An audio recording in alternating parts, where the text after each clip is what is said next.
Iniciamos nuestro protocolo de análisis de inversión. El foco, una fractura estratégica de alto calibre en el sector de defensa español. Estamos hablando del conflicto entre Indra y Santa Bárbara Sistemas, una colisión que tiene el potencial de redefinir por completo el mapa industrial y, por supuesto, la valoración de sus activos. Vamos a evaluar el riesgo y la oportunidad.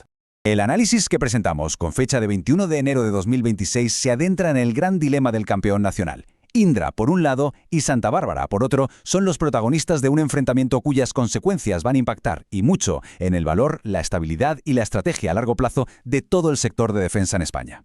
Bien, nuestra evaluación se va a centrar en tres cuestiones fundamentales. Primera, ¿por qué el mercado reacciona al alza ante una demanda judicial de esta magnitud? Es contraintuitivo. Segunda, ¿cuál es el nivel de riesgo real que amenaza a un programa de más de 7.000 millones de euros? Y tercera, y clave, ¿qué riesgos latentes podrían ocultar los balances de Indra? Las respuestas a esto van a definir nuestra tesis de inversión. Para proceder con rigor, hemos estructurado este análisis como una auditoría de veracidad financiera en 5 fases. Es nuestra hoja de ruta. Empezaremos por el origen del contrato, analizaremos el litigio, auditaremos la realidad operativa, mediremos el impacto financiero y finalmente proyectaremos los escenarios de resolución. Este es el camino que seguiremos para llegar a un dictamen final. Fase 1. El origen. El punto de partida es el contrato del programa SILAM/Vulcano. Hablamos de una cifra de 7.240 millones de euros, adjudicada a la UTE formada por Indra y Escribano. El punto clave aquí es que la adjudicación se blinda legalmente bajo el artículo 346 del Tratado de Funcionamiento de la Unión Europea, que permite una adjudicación directa por razones de seguridad nacional. Paradójicamente, este escudo legal es hoy el epicentro de toda la controversia.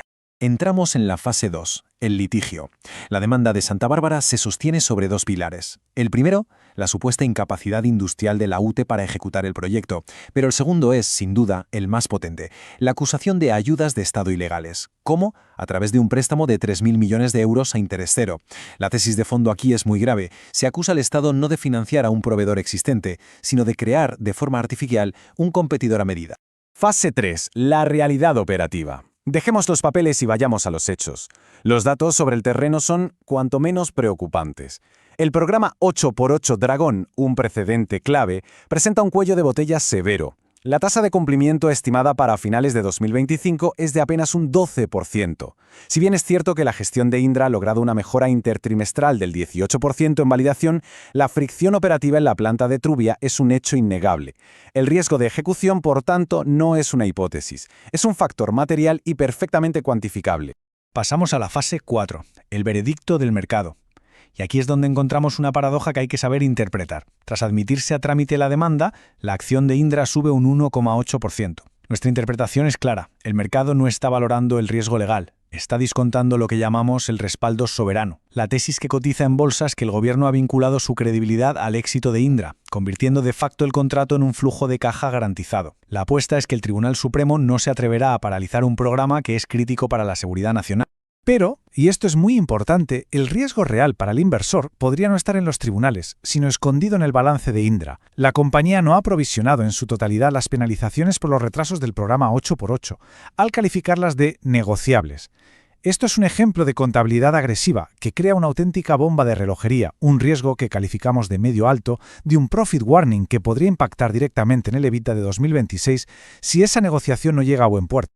Y mientras tanto, ¿cuál es el coste para el contribuyente? Pues la factura de esta ineficiencia es clara y es doble. Por un lado, se está financiando con dinero público la creación de nuevas líneas de montaje, unas capacidades que de hecho ya existen en las instalaciones de Santa Bárbara, y por otro, hay 3.000 millones de euros de capital público inmovilizados, perdiendo valor por la inflación y con un coste de oportunidad evidente. El resultado final es un sobrecoste que inevitablemente acabará absorbiendo el presupuesto de defensa. Fase 5 y final. Los escenarios. Nuestro escenario base, al que asignamos una probabilidad del 55%, es lo que hemos denominado una solución salomónica. Es decir, el Tribunal Supremo admite a trámite el recurso para salvar la legalidad formal, pero deniega la paralización del contrato para proteger la operatividad de la defensa. El resultado práctico sería que Indra conserva el contrato y la autoridad de diseño, pero el Ministerio de Defensa impone a su vez una mayor subcontratación a Santa Bárbara como vía de compensación.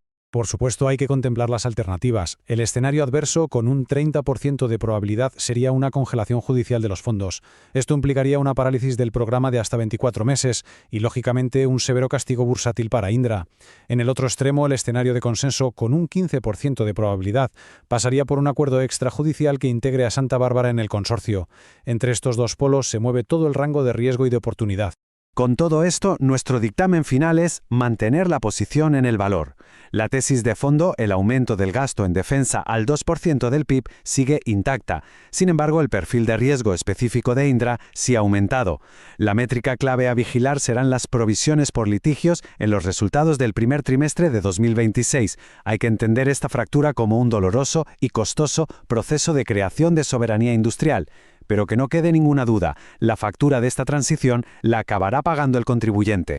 Para concluir, dejamos sobre la mesa las dos preguntas estratégicas que van a definir no solo este conflicto, sino el futuro del sector. Primero, ¿justifica el objetivo de la soberanía industrial una duplicidad tan clara de la inversión pública? Y la segunda, que es la pregunta del millón, ¿se atreverá el Tribunal Supremo a paralizar un programa considerado estratégico para la defensa nacional? En las respuestas a estas dos preguntas se juega el futuro del sector.